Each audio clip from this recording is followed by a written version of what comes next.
চিটাগং কিংসের হয়ে খেলছেন, প্রথম জিজ্ঞেস করি বদ্দা গম আসন। আলহামদুলিল্লাহ, আমি কিন্তু বুঝি না চিটাগাংয়ের ভাষা, বাট আলহামদুলিল্লাহ ভালো আছি। খালেদ আহমেদ সিলেটের মাঠে বল করলো, কেমন লাগলো আসলে 3টা উইকেট? আলহামদুলিল্লাহ খুবই ভালো লাগছে। সিলেটের মাঠে আমি সবসময় এনজয় করি। এই মাঠটা আমার অনেক, বাংলাদেশের মধ্যে অনেক ফেভারিট একটা মাঠ। তো আমি চেষ্টা করি যখন আমি আমার গ্রাউন্ডে খেলি আমার সেরাটা দিয়ে খেলার। এবং এবার বিপিএল আসলে সিলেটের উইকেটটা কেমন দেখছেন? আলহামদুলিল্লাহ অনেক ভালো রান হচ্ছে, কিন্তু উইকেট আপনারা দেখছেন লাস্ট ম্যাচেও কিন্তু রান হচ্ছে। লাস্ট ওভারে গিয়ে 26 রান নিয়ে নিছে সোহান ভাই। তো অবশ্যই ভালো উইকেট এটা, উইকেটের কোনো ইয়ে নাই এখানে।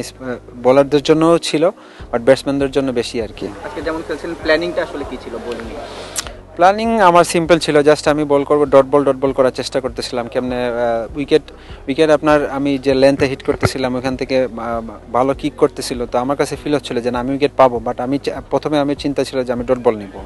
চিটাগং কিংসে খেলছেন, আসলে টিম কম্বিনেশনটা কেমন দেখছেন? আলহামদুলিল্লাহ টিম কম্বিনেশন অনেক ভালো। আমাদের আরও প্লেয়ার হয়তো বা আসবে, বাট এখন আলহামদুলিল্লাহ টিমটা অনেক সুন্দর ব্যালেন্স টিম। সব জায়গায় ধ্যান বলার আছে, ব্যাটসম্যান আছে, সবগুলাই ব্যালেন্স টিম আলহামদুলিল্লাহ। পিচের কথা বলছিলেন, বিসিবি এবার অনেক উদ্যোগ নিচ্ছে, মুক্ত কর্নার বা আবু সাইদ কর্নার, আসলে কেমন দেখছেন বিসিবির এই উদ্যোগ? অবশ্যই অ্যাপ্রিসিয়েটেড, সবসময় অ্যাপ্রিসিয়েট করি। বিসিবি সবসময় ভালো ভালো কাজই সামনে নিয়ে আসে।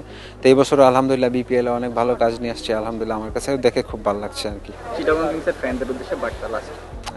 ইনশাআল্লাহ আমরা এই বছর চ্যাম্পিয়ন হওয়ার জন্য খেলবো। আমাদের সবার ভিতরেই কিন্তু এই চেষ্টাটাই আছে যে কেমনে চ্যাম্পিয়ন হওয়া যায়, চিটাগাংকে কেমনে চ্যাম্পিয়ন করা যায়, এটাই আর কি।